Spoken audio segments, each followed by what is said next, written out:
الرحمن الرحيم إن الحمد لله نحمده ونستعينه ونستغفره ونعوذ بالله من شرور أنفسنا وسيئات أعمالنا من يهده الله فلا مضل له ومن يضلل فلا هادي له وأشهد أن لا إله إلا الله وحده لا شريك له وأشهد أن محمدا عبده ورسوله. Indeed, all praises due to Allah, who praise Him, seek His aid and ask His forgiveness. We seek refuge in Allah from the evils of ourselves, from the evils of our actions. Whosoever Allah guides, none can misguide. Whosoever Allah leads astray, none can guide. I bear witness that there is none worthy of worship except for Allah alone, having no partner. And I bear witness that Muhammad is His slave and His messenger. أما بعد فإن أصدق الحديث كتاب الله وأحسن الهدي هدي محمد صلى الله عليه وآله وسلم وإن شر الأمور محدثاتها وكل محدثة بدعة وكل بدعة ضلالة وكل ضلالة فيها. To proceed by the best of talks is the Book of Allah. The best of guidance is the guidance of His Messenger Muhammad, may peace and blessings be upon him. And that is the most evil of all matters in Islam are the ones innovated. For every newly innovated matter in Islam is a bid'ah, an innovation, and every innovation in Islam is a misguidance, and every misguidance will lead to the hellfire. This is one of these, what we call them one-off classes, and we're going to be talking about something which is linked to the current time, and it's important for us to address it. So let me go ahead, starting from a hadith that is narrated by Abu Darda radiallahu anhu warḍah. This hadith is being said in front of some companions and some followers and others. He said that the Prophet sallallahu alaihi wasallam one day said in front of his companions, هذا أوان أن يختلس العلم. This is the time when the knowledge will be taken away. Ikhtilas is like taken away without you realizing. Ikhtalasa is stealing, but stealing is, is different. It's like stealing while he is with you. You could see him hiddenly. So you are there, but you can't see how your money is gone from your pocket. And these things that happen, we call it fraud in the company, but fraud. So it's not really somebody robbing the bank. This is the time where the knowledge will be taken away while you are there. It's been taken away from you without you realizing. One of these companions called Ziyad ibn Labid al-Ansari. Ziyad ibn Labid al-Ansari, he said, Messenger of Allah, how can the knowledge is going to disappear from us when we've got the Quran? We've got the Quran, we know it, and we will definitely teach it to our wives and to our children.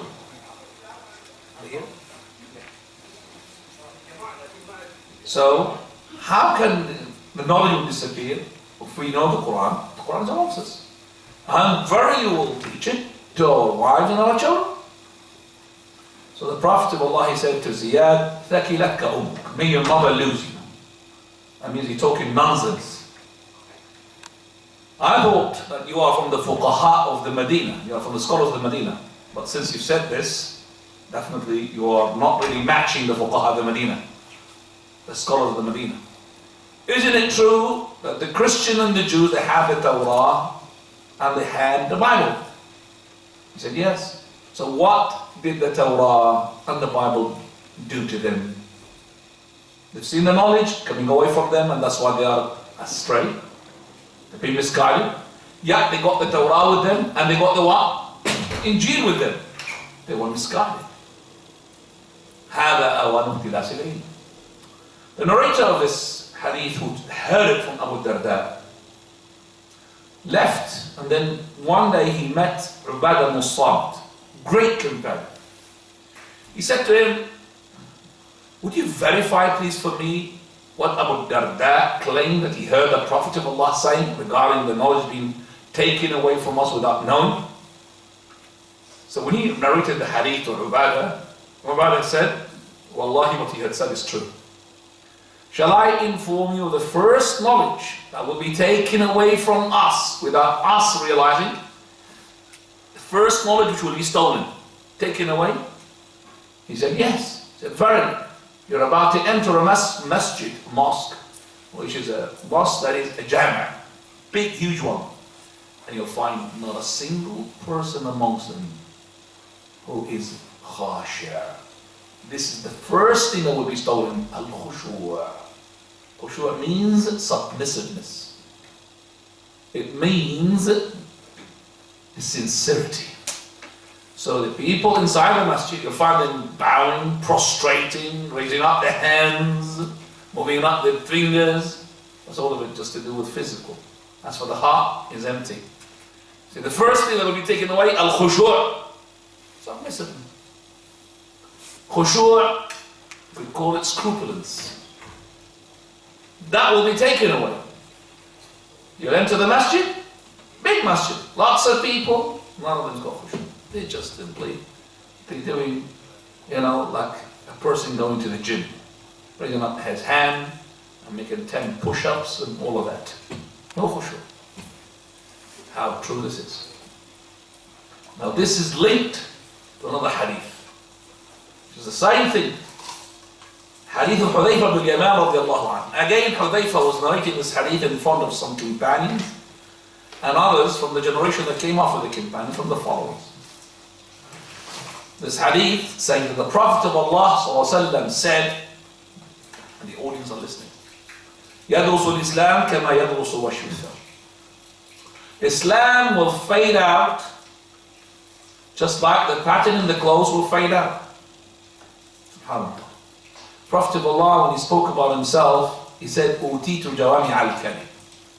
I have been given the jawami', the most eloquent words. Meaning, the words that I speak is not like your words. So they are few in number, but they need books to be explained.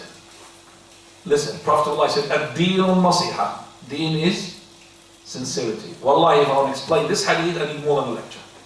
Just ad-deen nasiha. 2 words. That means Prophet of Allah is saying to us that what I say is coming from Allah, and those words, they're not like your words. Jawami al-kalim. So when I say something, there are lots of knowledge into it. You need to investigate, and this is left for the scholars.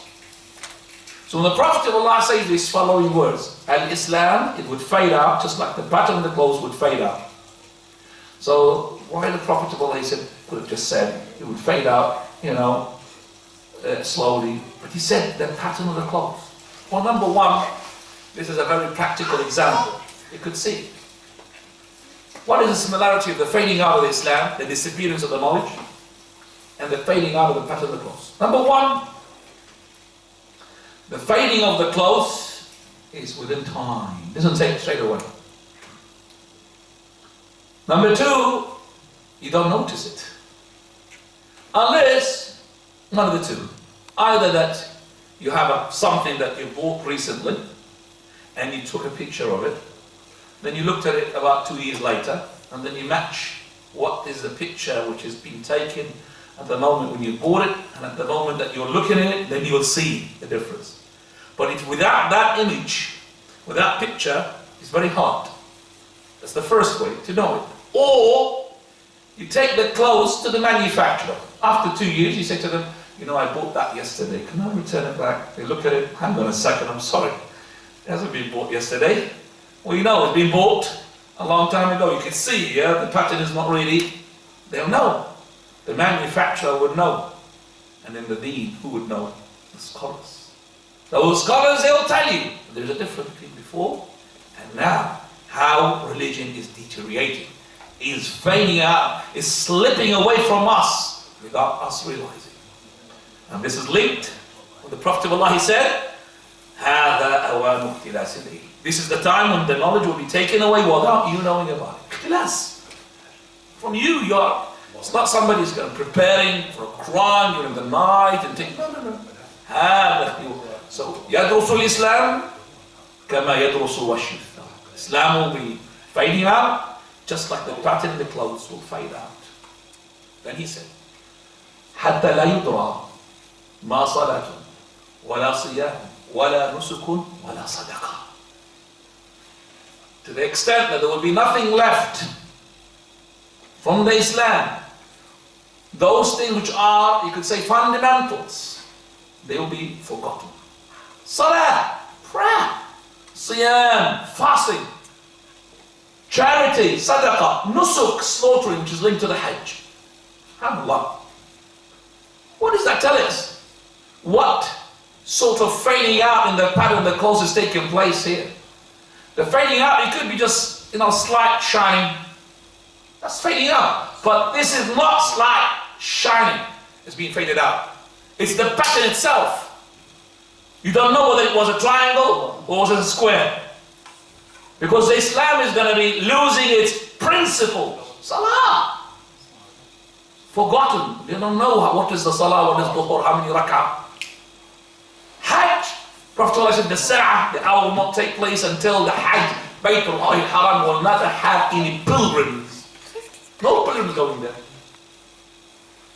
Also the charity, also the fasting. Yes, the fasting of Ramadan, they don't know which month.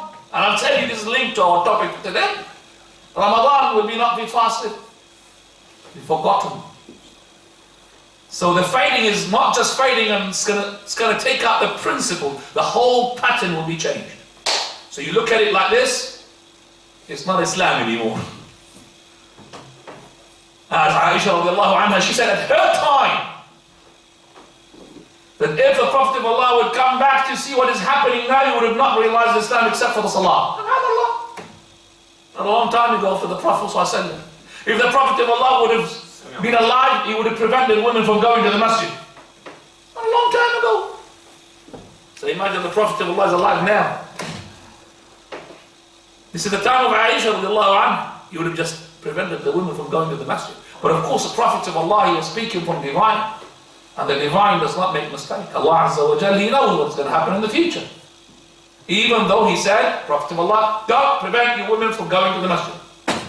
With this sort of change in Islam and the change of chastity and modesty, still don't prevent your wives or daughters to come to the masjid as long as they come with the right hijab.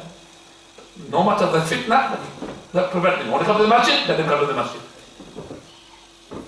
So the Prophet ﷺ then he says, and this is Hudayfa narrating now, قال ولا يسرى على كتاب الله في ليلة. The book of Allah in one night will disappear. حتى لا يبقى منه في الأرض آية. To the extent that there will be not a single verse left from it on the earth.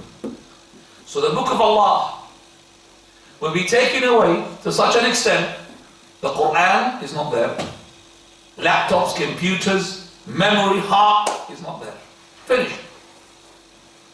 قال ويبقى طوائف من الناس. There are some group of people from the Muslim who will be left. الرجل الكبير والمرأة العجوز. The old man and the old woman. Not the youth. Because the ones who are old enough that caught up with their forefathers before them. He said, أدركنا أبانا. We lived to see our parents, our forefathers. يقولون هذه الكلمة ونحن نقولها. We live to see them saying the kalima. لا إله إلا الله. No God worthy of worship except for Allah alone. The sincerity of the word. لا إله إلا الله. So we say it. Now listen, they don't pray, they don't make hajj, they don't fast, they don't make charity. But they say the kalima. One of the audience who was sitting and listening, and it's not from the companions, it's from the ear of the followers, the generation which came after the companions. He said, Hanifa, what are you talking about? What is La ilaha illallah going to do to them? If they don't pray, they don't fast, they don't pay charity, they don't slaughter, what is La ilaha going to do to them? It reminds me of those takfiris these days. The argumentative sort of khawarij. They make takfir upon the hukam, the leaders, because they come to some verses. or some ahadith which they are imposed and directed and focused on kuffar, they make them to be what? Onto them? Muslims. So they say the leader is a kafir. That means the one who works for the leader is a kafir. That means the driver of the car for the leader is a kafir. So the family of the driver of the car of the leader is a kafir. So the associates next of kin to the family of the driver of the car of the leader is kafir. And that's how they make the feel of the society. Because of this simple understanding. How they ignored it. So he said to him, Ya Hudhaifa, what is La ilaha illallah going to do to them when they don't pray, they don't fast, they don't pay charity, they don't slaughter? He ignored it. Third time when he said it, he said, Ya Salaah, oh Salaah, tunjihi min al-nar, tunjihi min al-nar, tunjihi min al-nar. It's like he's saying to him, be quiet. You don't understand nothing. The Prophet of Allah, he said what he said. This La ilaha illallah will save them from the fire, save them from the fire, save them from the fire, whether you like it or not. Whether you agree or not. Now, we want to prevent this fading to take place very quickly. And the fading is taken very quickly. It's taken place so much without us realizing. And we're going to lose Ramadan. We're going to lose our Salaah. Yes, maybe not now, but eventually it's going to happen. Listen to me now. How many of the Muslims are concerned with the Islamic date? Very few. How many countries they date themselves with Islamic dates? How many? How many countries, Muslim countries, they use the Islamic dates, the date which they, for example, pay the salaries, the date where, for example, you receive your electricity bill or your gas bill. Which Islamic country, you tell me? At the moment, none. Until next year, until last year, it was Saudi Arabia. None anymore. It's none. Saudi Arabia had adopted the Gregorian date. That's the fading of the Islam. What happened? Nothing. Not even that sort of concern. It's not that news. It's not that news break, you know. Oh, so imagine England adopted the Islamic date. What's going to happen? Compare. Imagine. The Queen decided to adopt Islamic date so that the electricity bills are going to be paid on an Islamic date. What's going to happen? Fundamentalist Queen, kill her. That's it. Simple. No way. The protectors of the church, the protectors of the Sunday, the protectors of all of that, they come back. What is she talking about? Where is the same response when Saudi Arabia had taken the non-Islamic date to be the system they run the country with? Where is the same response? Nothing. Some people, they don't know what's going on. What has happened? They don't care. So what? Yeah. See, we're going to link this topic to what we be doing. We are at the moment in this current situation. That's what's happened. I'm asking any one of you, how many of you know their date of birth Islamically? Put your finger up. Don't be shy. No. It's not really important to know your Islamic birthday in Islamic. That is the date of your birth. It's not really that important.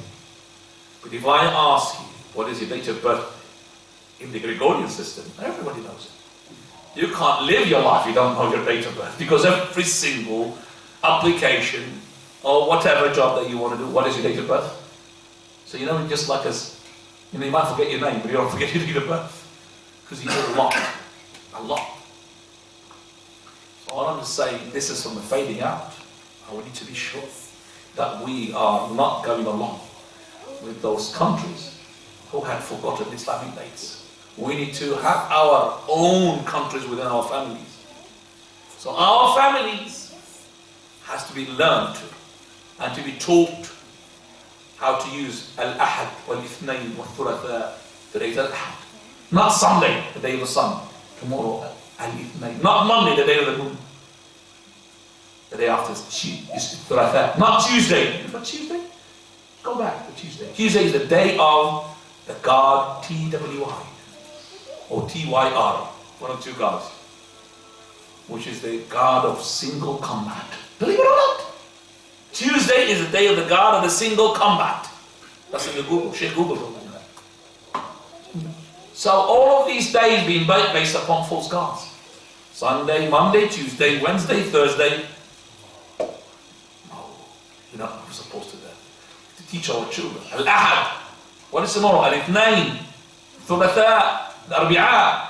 Also, months-wise. To teach them. Instead of teaching them this 30 days have September, April, June, and November. 29 days has February alone. And 28 in each leap year. I can't remember the poetry word. You make a poetry with them to learn what? Muharram, Safar, Rabi' al-Awwal, Rabi' al-Thani, Jumad al-Ula, Jumad al-Akhirah. You have to know these months. These are the months that Allah subhanahu wa ta'ala had named it with. Muharram, Safar. And the year is being divided into 12 lunar months, not solar months. Lunar months. That means 29 or 30 days. There's no 31, there's no 28. Either 29 or 30 days. We have to teach our children what is today. So if I ask the brother, my dear boy, what is today?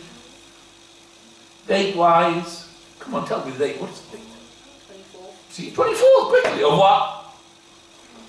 September. September. What year? 2017. Can you get closer, my dear boy, and just tell me now Islamically. Come closer. So you can learn the deen of yours. So what is the date in Islam? Who's your father? You taught him today. Your father. See? It's not your father's fault as well. It's the whole environment. The school didn't teach you that. Today. Yes. Inshallah. What did you read it? The Karim or something? No. He's the son of, you're the son of Jum'ah? Or the son of who? Who's your father? MashaAllah, good champion. Our fathers taught his son. Today is the 4th of Muharram. Which year though? Come on, you tell me. Shh. MashaAllah, you got the year correct. 1439. Imagine, yeah, we are in 1439.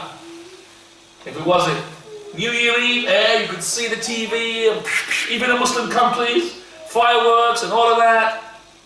We don't want to make it that and have fireworks in Islamic year, but how many of you have been sort of linked to the events that is taking place on Al-Khamis, last Khamis, which is a Thursday, which is the beginning of the year? Not that much. Have you observed, for example, that the Queen sent a message to the Arab world saying we congratulate you for the new year of Islamic? Nothing happens. But vice versa, you find it. Weakness of us. It's not to do with the non-Muslims, it's to do with the Muslims themselves. Those Muslims have left everything. Their identity regarding their date-wise. And it's going to happen to them what happened to the Jews. One of the days that the Jews are supposed to honor is the 10th of Muharram, Ashura. They do two things, celebrate and fast. We don't find them doing this. Because the 10th of Muharram is lost for them. They've adopted a different system from the year which they're supposed to adopt. Different. So we're taking a different system that lost the 10th of Muharram. Same thing with us, we're going to lose as well. We've lost our dress code. We come with this jasha, with the thorn, with the outside. We are aliens. We are aliens. We come with the normal hair like this. We are aliens. So what is the norm these days? Hair like a bush standing up with some shaving hair at the sides. And trousers, which we used to feel shy to go out with. If it's got a little hole, no, these days they make holes in it and patches, and this is the way they. I don't know, it's happening to the mind of the people. From one fashion to another fashion. Not a long time ago, that's trousers hanging down. Like really funny thing. Hanging down. Trying to show his backside. And people just follow. They got no brains. So now with holes, before a hole, I can't really go out with it. Get me another trouser, come. Now these days, no. How many holes got? One, it's not enough. anymore. Allah Musta'an, what is happening? This is the fading out of Islam. Today is the 4th of Muharram. And what's so special about Muharram? Allah subhanahu wa ta'ala, He says, إن عدة الشهور عند الله 12 شهرا في كتاب الله يوم خلق السماوات والأرض. The months in the sight of Allah have been ordained. The day that He created heaven and earth, 12 months. That's before Adam alayhi salam. Well before Adam. You've got 12 months. منها أربعة حرم. From those months we've got 4 sacred months. منها أربعة حرم. ذلك الدين القيم. This is the straightforward religion. فلا تظلموا فيهن أنفسكم. Do not wrong yourself in them. These 4 sacred months are the following: Muharram, and then Rajab, and then Dhul Qa'dah, and then Dhul Hijjah. Now notice, those 4 months, they don't include Ramadan. What is the best of the months? Ramadan. But Ramadan is not one of the sacred months. 4 sacred months, it doesn't mean that they are the best of the months. Sacred, meaning that they, number 1, it's not allowed to initiate, unleash an offensive attack. So they are being made for people to relax, no more. Number 2, they are also for the command of ibadah, we do ibadah. And that is why the month of Muharram is called Al-Mu'tamir. The month of Al-Mu'tamir, which means the one where the people increase. There's no war. Which means also that the people are being commanded to do good deeds. In Amara and Itamara. So these 4 months, Muharram, Rajab, Muharram being the first month of the Islamic calendar. Who made it the first? At the time of Umar al-Khattab. That's a long story. Cut it short. Umar al-Khattab, he is the one who made Muharram to be number 1 in order to start the Islamic dating. He used to send letters to the king and the monarchs, inviting them to the deen and the Islam. They said, "O leader of the believers, those kings, they don't accept letters unless they are signed and dated. Just like these days, dated and signed." He said, "Okay, for the sake of them accepting this, we will do that. It's dawah." So he bought a seal, and he made a seal for himself, which has a signature, seal, a stamp, call it, and also he had started the dating. He had the Gregorian date available, never used it. It's been used for a long time. No. They could have said to him, "By the way, they don't accept our own dating, we have to use the Gregorian date." He didn't do that.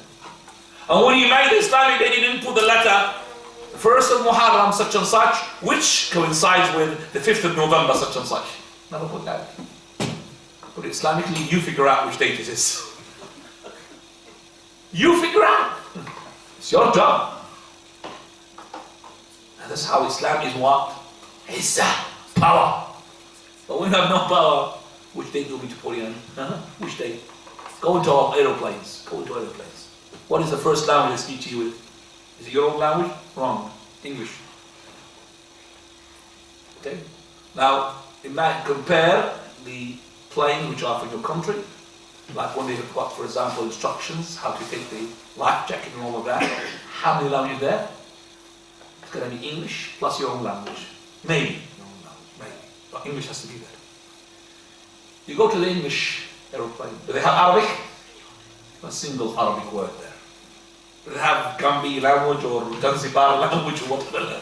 Forget about that. Have anything. Why is it to do with what? The power. Izzah, karama, dignity, all that's been taken away from us. This is all of it fading out of the Muslims. Umar al-Khattab, okay, dating system, take our dating and figure out which one is our dating. They will study now. When he says the year number 1, was near at the time, year number 14. Year number 14, I have to calculate, where is it? Which date he started with? Oh, from the Hijrah. So you will know, migration. You have to know that. And he started from the migration of the Prophet. Prophet migrated in the month could be Rabi' al-Awwal, not Muharram, but he started from Muharram, because the decision to make the Hijrah was made in the second pledge of Al-Aqabah that took place after the Hajj, and Hajj was in the month of the Hijjah. after the Hajj was finished and the Ansar is about to go to Medina, 72 of them gave the pledge at the end of the Hajj. So he said, this is the point that triggered the Islamic State. So first month after the Hajj is what? Muharram. So we make Muharram number 1. That's how we made it. Muharram is number 1. And also, Umar Khattab, being the inspired man of his ummah, as the Prophet of Allah, he said, in every ummah there are inspired people. And the inspired man of this ummah is Umar. He's an inspired man. He made it Muharram. Look at the companions agreed with him. Nobody had just disagreed. He could have taken the day of the death of the Prophet. What would be number 1? He could have taken the day he was born. He could have taken the day when they have repossessed Mecca. But he used the Hijrah. Because the Hijrah was a turning point. The birth of the Prophet of Allah would have never been important until the Prophet of Allah received the message. The turning point. The Hijrah. And then he made it Muharram. Look at Muharram, subhanAllah. You start your year with a sacred month. And you end up your year with a sacred month. Look at that. So he divided the whole 4 months into 2. The beginning and 2 at the end. That's how he made it, Umar Khattab. And since that time, we have the Islamic dating system. So let's make sure that the fading is not going to take place quickly. By teaching our children what is Muharram, the virtues of Muharram.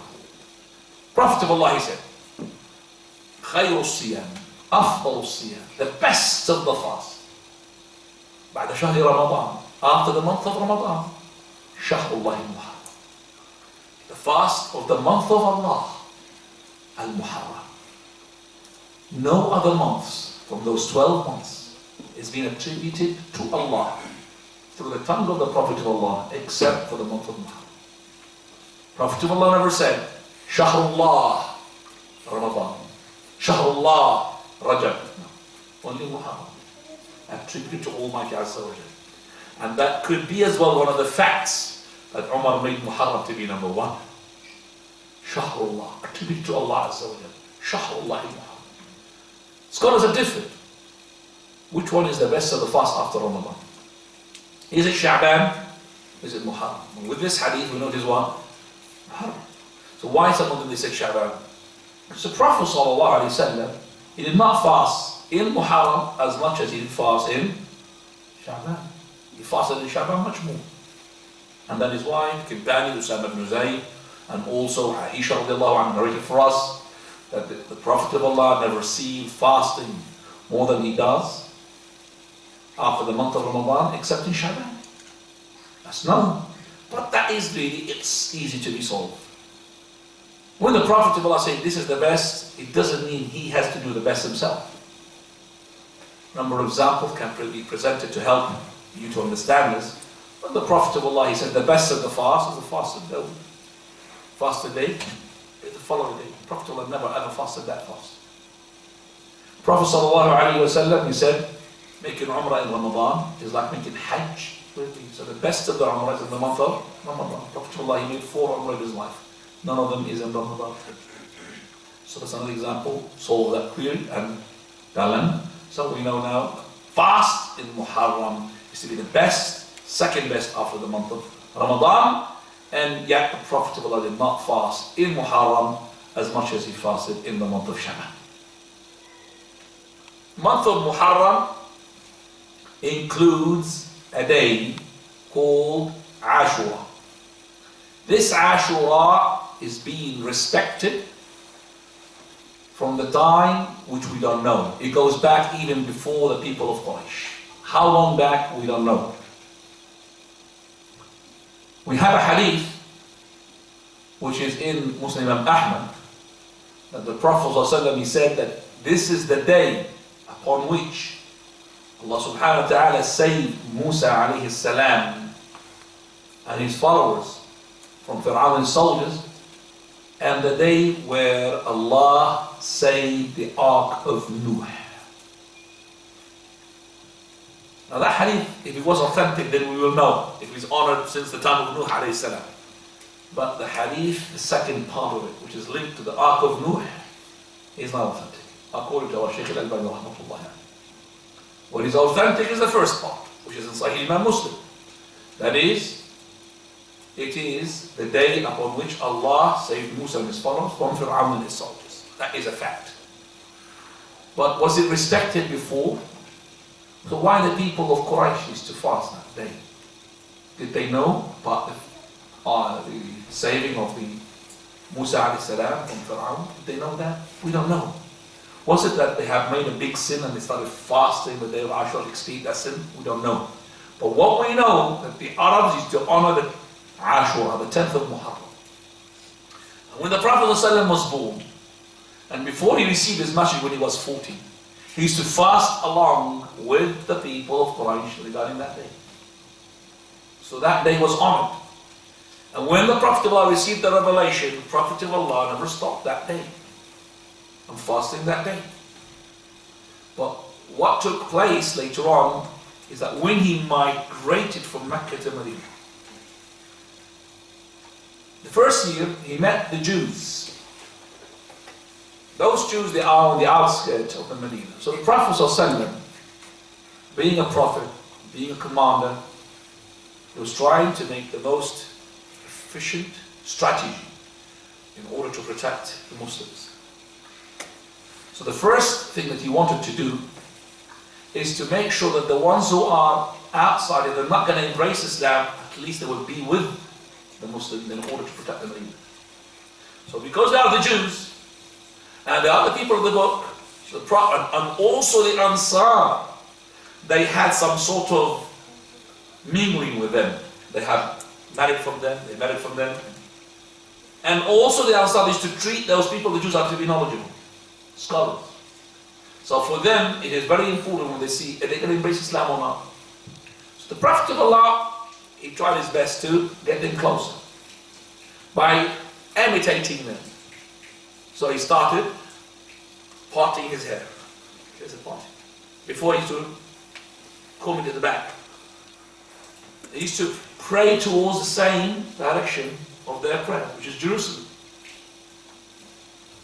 He used to do lots of things that they used to. One of those things as well, the sign, this is part of Ashura.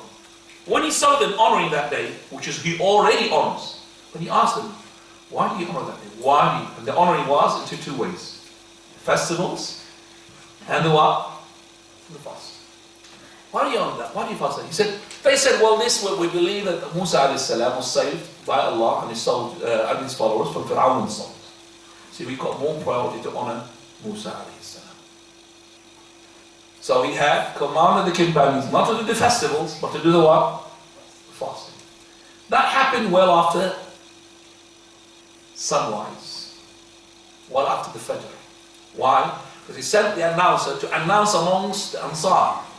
He who had eaten already from Fajr dawn, then let him continue. And the one who's been fasting, then let him finish his fast to sunset. So the day became what? Compulsory. First year of the Hijrah, the day of Ashura was compulsory. To the extent that the companions used to make their children participate on that day. And in that hadith is saying, we used to make them to play with the cotton toys in order to take their minds off from the hunger, to participate. Now these days we've got tabs and PlayStation and all of that. So they used to make them the toys in order to keep them away from the hunger, keep their mind away from the hunger, and for them to participate as well.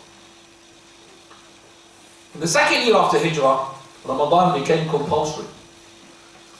The compulsion of Ramadan, the second year of Hijrah, made the abrogation of the what? Of the obligation of the 10th of Muharram. Prophet of Allah, in the second year, he said, he who wishes to fast, let him fast. And he who wishes not to fast, then let him not fast. So after that, Ashura became just a normal day. But what we know that later on, it's not just stayed like this, it stayed as a recommendation. But the people, because they had their mind from a long time ago that this day is so great, people thought it was what? Compulsory. That is why Abdullah ibn Mas'ud, Abdullah ibn Umar, and Muawiyah ibn Abi Sufyan, they used to be seen openly eating in the day of Ashura. To take from the mind of the people that it is what? Compulsory. Even Abu Sufyan radiallahu anhu in Iraq, in Al-Kufa, he ascended the thought. He's saying on the day of Ashura, he said, where are your scholars, people of Iraq? Don't you know that this day of Ashura, the Prophet ﷺ, he said, he who wishes he could fast, and he who wishes he couldn't fast, because they thought it was what? Compulsory, especially the people of Iraq that are affected by the massacre, the martyrdom of Al-Hussein, which happened on the 10th of Muharram as well. That's a test from Allah Azza wa Jalla. So he said, where are your fuqah? Why are you, this day, Prophet of Allah said, you could fast, you don't have to fast it. For me, I'm going to fast it. Abu Sufyan said, for me, I'm going to fast it. But we have a hadith where the Prophet ﷺ, he said, I hope that the fasting of Ashura would expiate the past. Because of that hadith, we say that it is recommended. The hadith was narrated by Abdullah ibn Abbas. And Abdullah ibn Abbas is a young boy, and he was 13 when the Prophet ﷺ died. So when he said he had heard this hadith, he had heard the last era of the Prophet of Allah. And the Prophet of Allah, when he saw that the Jews, they're not responding to what he's doing to get closer to them, he started now departing away from them. First thing, what? The party over here. He can't hold it backwards. Second thing, Kaaba has changed. Now it was Jerusalem, now it's Kaaba. Third thing, the grey hair. Dye your hair and be different from the Christian and the Jews. Fourth, fifth thing, trade any shoes and be different from the Jews. Now the companions saw that they are imitating the Jews by fasting the 10th of Muharram. So Prophet of Allah, the Jews are fasting and celebrating. As for the celebration, don't celebrate. But for the fast, that was being questioned just on the year 11, which is the year the Prophet of Allah what? He died. Messenger of Allah, the Jews, they are fasting the 10th of Muharram. I mean, we are emulating them. So the Prophet of Allah did not want to cancel the sacredness of that day, because as I said, it's been inherited for a long time. But to be different from the Jews, he said what? If I live for the following year, which he did not, I'm going to fast the what? 9th. That's why. And don't get me wrong here, the 9th is not to swap the 10th. No, he said the 9th, that means beside 10th, because there are some understanding that the 10th had changed to the 9th. No. The 10th stays the same. Prophet of Allah, in order to be changing his identity as a Muslim from the Jews, so will fast the 9th in order to make it different. So fasting Ashura is on 3 stages. Best one, this 9th and the 10th. Second one, if you couldn't fast the 9th, you could fast the day what? After. So 10th and the 11th. Third stage, 10th and its own. Okay? Best rank, 9th and the 10th. Couldn't fast the 9th, 10th and the 11th, to be different from the Jews. Third rank, third level is what? Fasting the what? The 10th one, it's on. Prophet of Allah did not live for that day. Now, so we have now that the staying Prophet ﷺ to fast the 9th and the 10th is the best. Now, after saying that, when we know that the fasting of Ashura is to be voluntary, we come now to the ruling regarding the fasting of As-Sabt, which is Saturday, involuntary.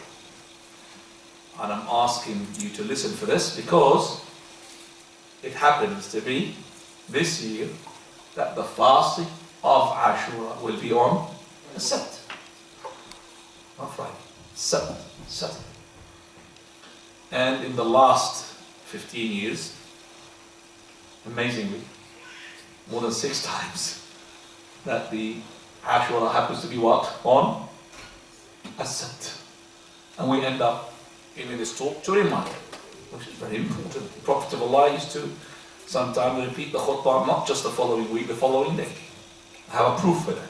The khutbah of Arafah, when he made the Hajj, he started it. أيها الناس أتعلمون في أي شهر أنتم في أي عام أنتم في أي بلد أنتم, which month you are in, which place you are in. The following day, khutbah al-Eid, he made the same speech, word to word, letter to letter. I'm pretty sure the administration of this masjid, if the Imam had repeated the khutbah the following Jum'ah, they'd say, why did you repeat the khutbah? Drawn up. They'll ask, why did you repeat the khutbah? Prophet Allah repeated the khutbah the following day. So it doesn't matter for us if we repeat this class every time we have this dilemma of having, that is, Ashura to be on a Sabt. Because we have to remind the people. What is the sunnah for that? What time is the adhan? For prayer. Okay. I will stop here and I'll continue after the prayer, inshallah, talking about the ruling regarding fasting voluntarily on a Sabt.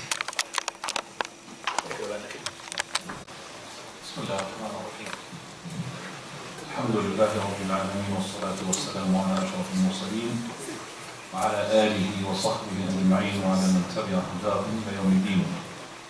Indeed, all praise be to Allah, and may peace and blessings be upon His Messenger Muhammad sallallahu alaihi wa alihi wa sallam. The last thing that we left here before the prayer was the ruling regarding the fasting of a Sabt, Saturday, involuntary.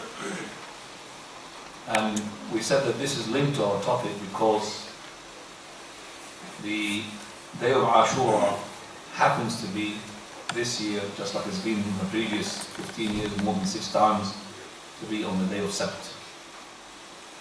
And we need to address this issue because it's important.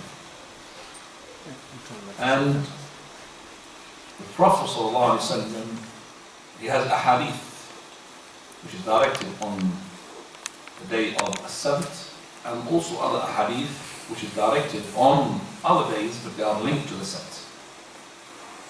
First of all, let me summarize for you the difference among the scholars regarding the voluntary fast on a Sabt.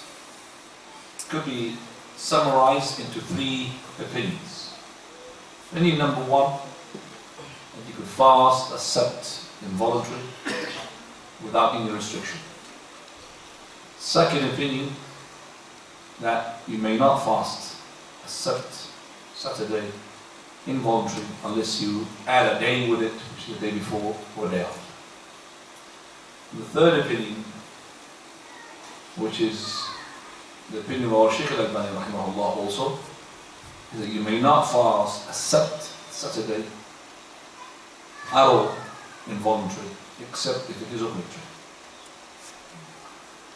The hadith that would, you could say, contemplate this ruling, and they are at the moment on the table. Some of them are unauthentic, some of them are authentic. On the unauthentic hadith, the non-authentic, they're not authentic, okay? They're not authentic, they are unauthentic. The hadith which says, this hadith, one of the wives of the Prophet of Allah, she said that the Messenger of Allah used to increase in fasting a Sabt and an Ahad, to be different from the Christian religions. That hadith is unauthentic. So that is out of the window, not from the Prophet's words. So we left with a hadith that we have some sort of, as well, ways of interpretation and way of authentication. The hadith which are authentic, and we have no dispute with its authenticity, is the hadith number 1, which is in Sahih, that is, do not single out al-Jumu'ah in fasting, except if you fast the day before or a day after. And what is the day after? Sabt. So we understand from this hadith permissibility of fasting a Sabt, but linked to the Jumu'ah. The other hadith, hadith Juwayriyah. Juwayriyah, she embraced Islam in the year 5 after Hijrah. It was after 5 years from the migration of the Prophet. So she missed lots of the hadith. So Islam is not really as early as Aisha or Khadija. So she was seen fasting on a Jumu'ah. So she must have fasted the day of Jumu'ah without her realizing the Prophet ﷺ said, don't fast Jumu'ah involuntary, except if you fast the day before or a day. So she happens to be fasting the day of Jumu'ah. And sunset is about to take place. And the Prophet ﷺ said to her, eat. She said, I'm fasting. He said to her, did you fast yesterday? What is yesterday? I said, Jumu'ah. He was fasting on Jumu'ah. So what is yesterday? Al-Khamis, Thursday. She said, no. He said, are you going to be fasting tomorrow? What is tomorrow? Saturday. He said, no, Muslim. He said, then break your fast. So you're not allowed to single out on Jumu'ah.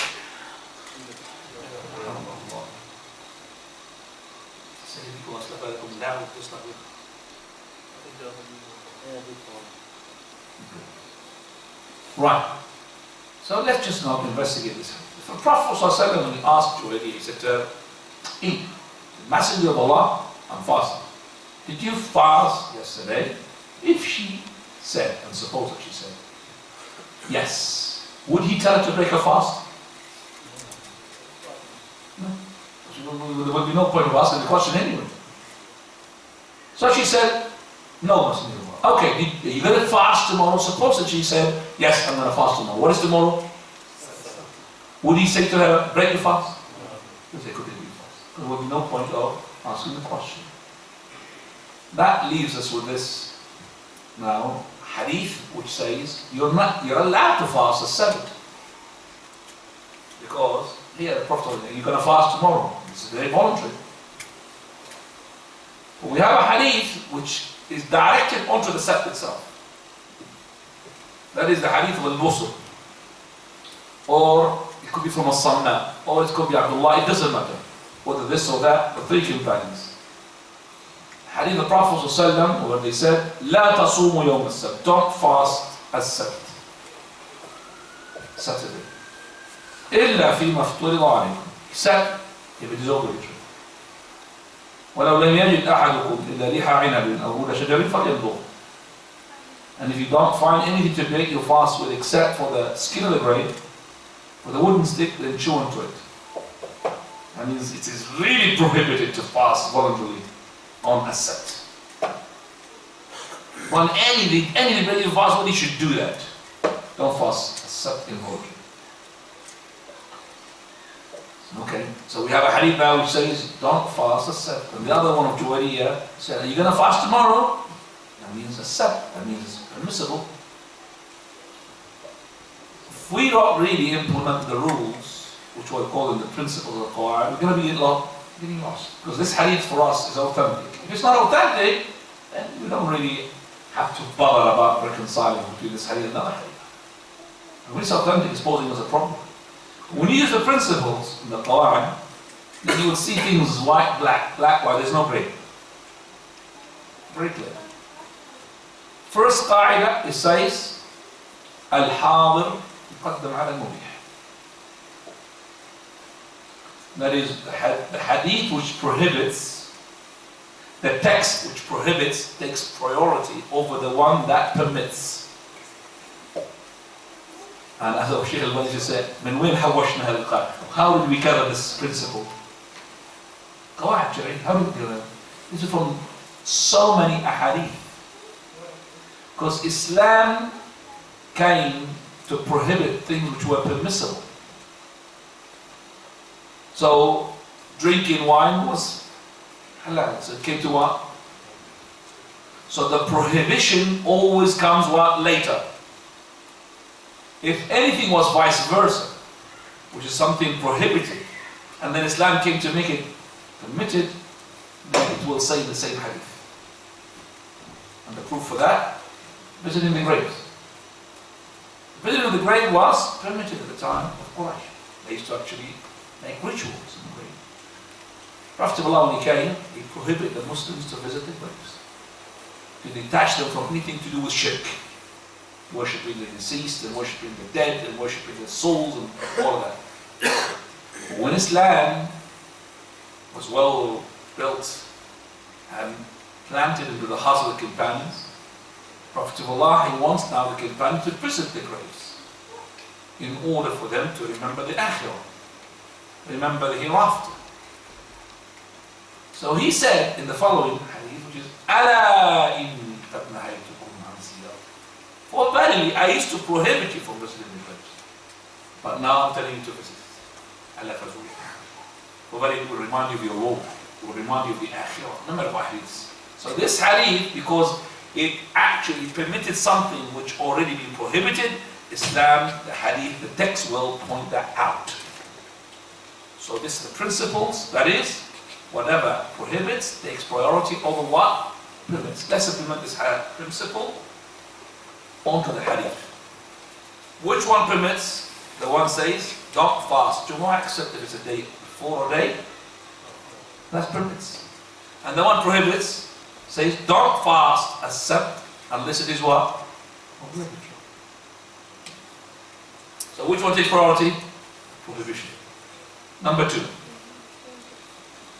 Always, if we have two hadith that they are contradicting, opposing one another, don't try to abrogate one. The best way of implementing is to implement both. If you implement both, then you got the right answer. Is there any way of arbitrating between these two hadith? Which one says? Prophet of Allah, he says, Jumu'ah, don't fast it except the day before or the after. Hadith Juwairi on the other side as well says, are you going to fast tomorrow? Just accept. That's permits as well. With this hadith, don't fast except unless it is compulsory. Yes, there is. And the example is in the hadith Juwairi. If a person didn't know about the prohibition of singling out Jumu'ah on its own, not Jumu'ah in this one, the prohibition of singling out Jumu'ah, if he knows that, he's not supposed to fast Jumu'ah involuntarily except with what? With al-Khamis.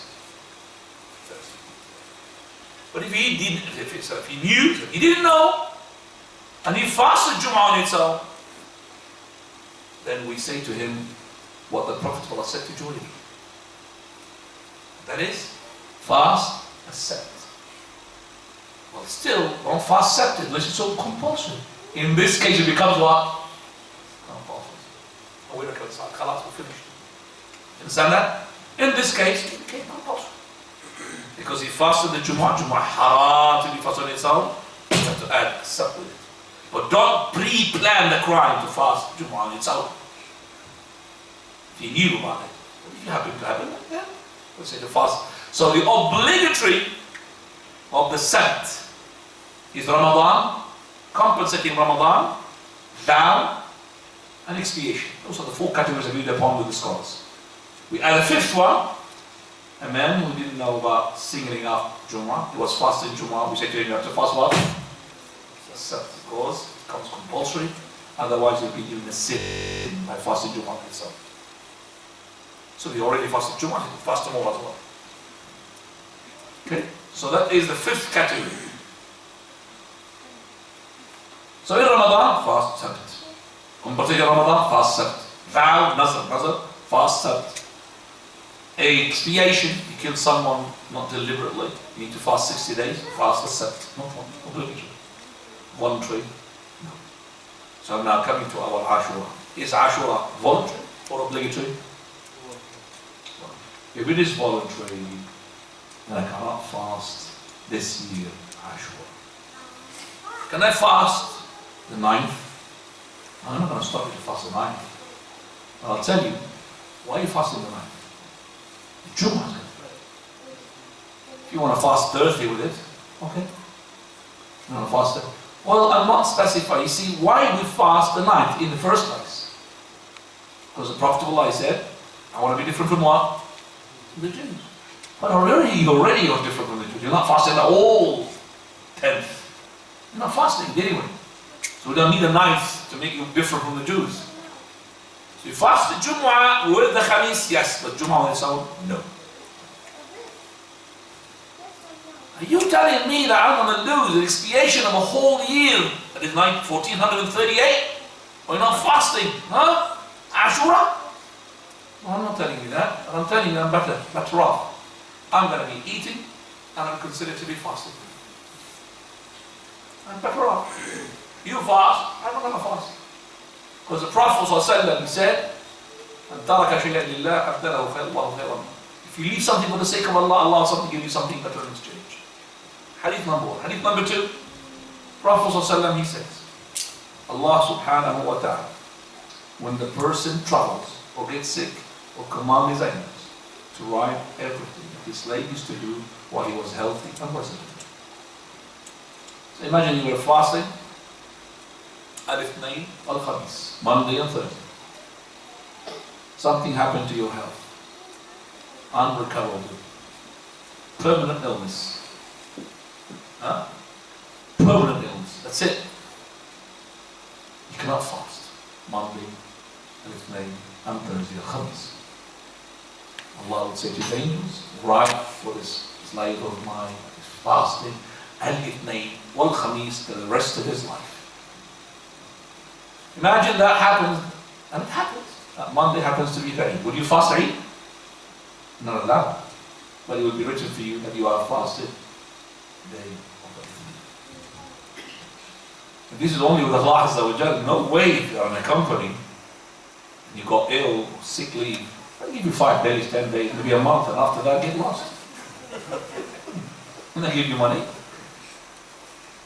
Imagine they're going to give you, oh, for the rest of the time because you are sincere in our company. No way. But Allah Azza wa Jal, out of His generosity, He would say, right, for my slave, everything that he used to do. Ya subhanallah. This is just for me to look at it. Allahu Akbar. So I imagine that you do it 3 days of a month. That's Abu Dhar, how he understood it. Prophet of Allah said, it's like you fasted the whole month. 3 days. Fast 3 days, you multiply by 10, 30 days. Abu Dhar had a guest. And Abu Dhar is a poor man. He asked his wife to make him food. She made him food after struggle. After a struggle. He kept moaning and moaning and she made him work for food. So he gave it to the guests. Eat. So he said to him, you eat along with me? It looks like the food was not, big enough. So he said, I'm fasting. Abu Dhar was not fasting. I'm fasting. When the guest left a little bit of food in the plate, Abu Dhar pulled the plate and started eating. The man is looking. Wallah, he would have thought that everybody would lie except for a companion. You are the Prophet, how can you lie? I didn't lie. Didn't you say that you were fasting? Yes, I was fasting because the Prophet always said, you fast 3 days, you fasted the whole month. I fasted my 3 days. So I'm considered being fasting. So he's eating and fasting at the same time. So he's not lying. That's a very clever understanding from Abu Dhar radiallahu anhu. It's like he fasted the whole month. So I am now breaking my fast on the day of Ashura because it's a Sabt. I'm considered to be what? You fast and I'm staying, I'm going to be eating my kebab and I'm fasting.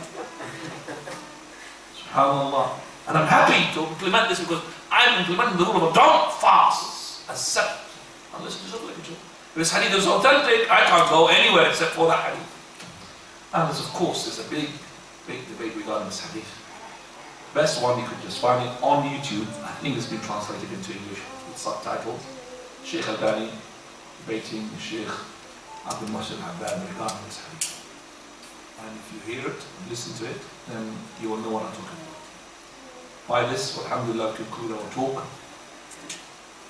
And we ask Allah Azza wa Jal to make us able to teach our children and to tell them about the days, Sabt al-Ahad, Ithnain, Thulatha, Khamis, al-Jumu'ah, and the months, Haram, Safar, Rabi' al-Awwal, Al-Thani, Jumat al-Ula, Al-Akhirah, Rajab, Sha'ban, Ramadan, Dhul Qa'dah, Dhul Hijjah, to teach them those months. and to tell them that it's the month of Muharram, increasing ibadah, increasing siyam, fasting, because it's the month of Allah Azza wa Jalla.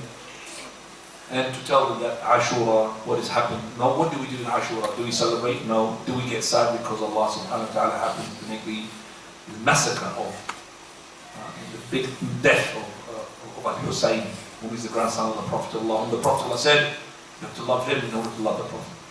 We love him. But do we moan and start beating ourselves up, but just like the Shia?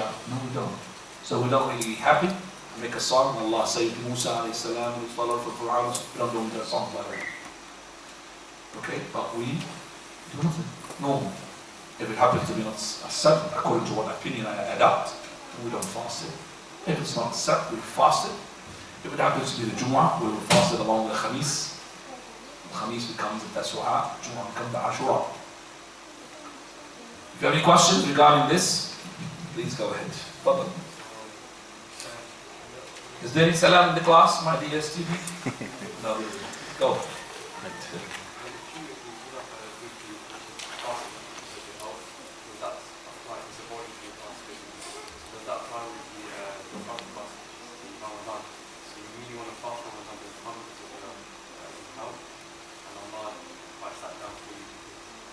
Right.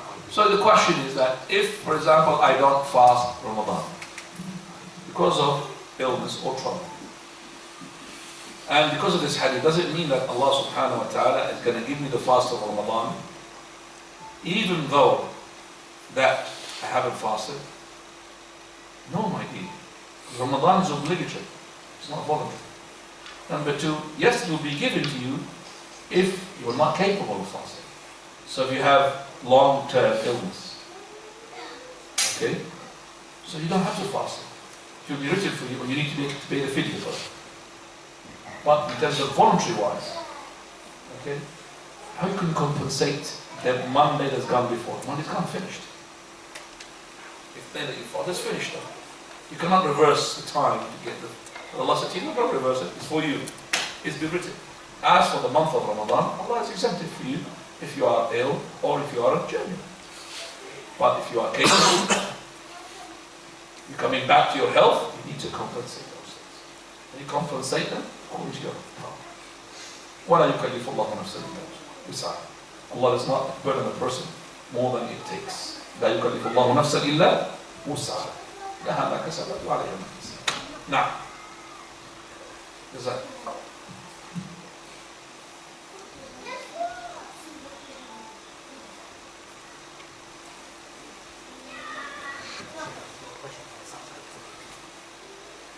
In the topic? After the topic, follow.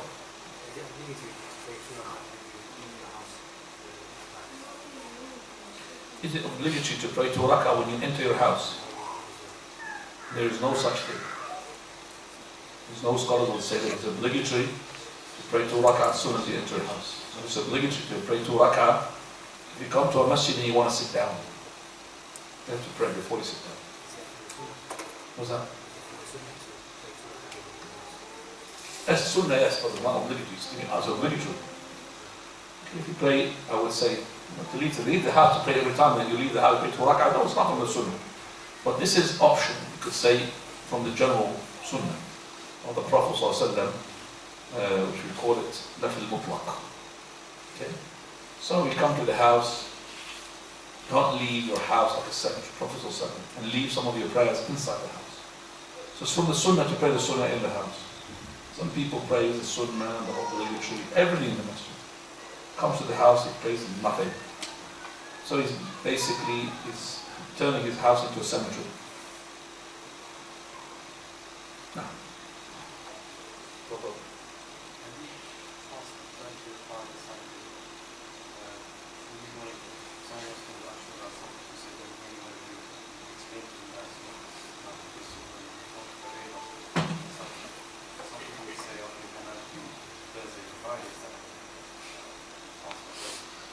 Can you do Thursday, Friday and Saturday? There's no difference between Thursday and Friday and Saturday, on Friday and Saturday. Explain. Saturday is not to be fasted unless it is what? Obligatory and compulsory. As I said, it's a debatable issue. And you just explain what you believe. And the other person has to adopt or not to adopt, because it's not your business. He's telling, because I have noticed through my own experience that when you start talking about this issue, you start to push it. Some of those people who never ever fasted, mashallah, will say, okay, just because I want to be against you, I'm going to fast Saturday this year. From my own experience. Never ever, he's telling, never ever fasted. He never doesn't know even about Ashura. Because I want to be different. Say we'll start to fast it on Saturday, just to be different. You're saying to people not to fast it, so you leave it. I gave three options, three opinions. And I said why they're different. The difference still there. Okay? But for me it's clear cut. For others it's clear cut different issues as well. Okay? So I add up the system. I'm not going to impose it onto you. The knowledge that I presented is for you to, inshallah, to take it on board. Listen to the debate, as I said, of Sheikh al-Albani. Just put Sheikh al-Albani's debate with Sheikh Abdul Muhsin al-Abbad for this fast or Saturday. You will see what I'm talking about. Sheikh Muhsin al-Abbad, he is, you could say, that one of the greatest scholars of this time. He is almost like Sheikh Salih al-Fawzan. Not that much difference. And Sheikh al-Albani is more knowledgeable than him, but the debate was, it would widen your scope.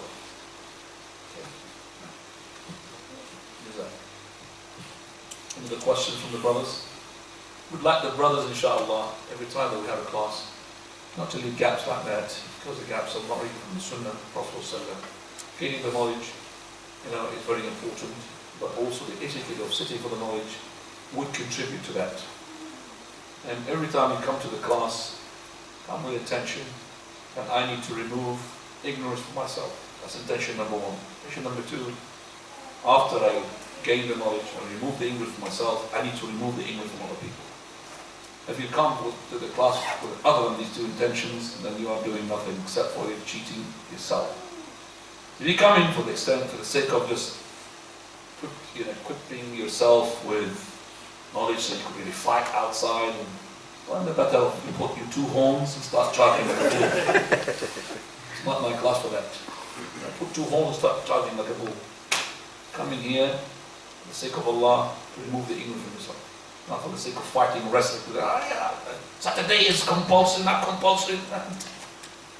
Remove the ignorance. That's your knowledge. Inshallah. May Allah subhanahu wa ta'ala guide us to the haqq. Jazakumullah. Subhanakallah. Ashhadu an la ilaha illa anta astaghfiruka wa atubu ilayk.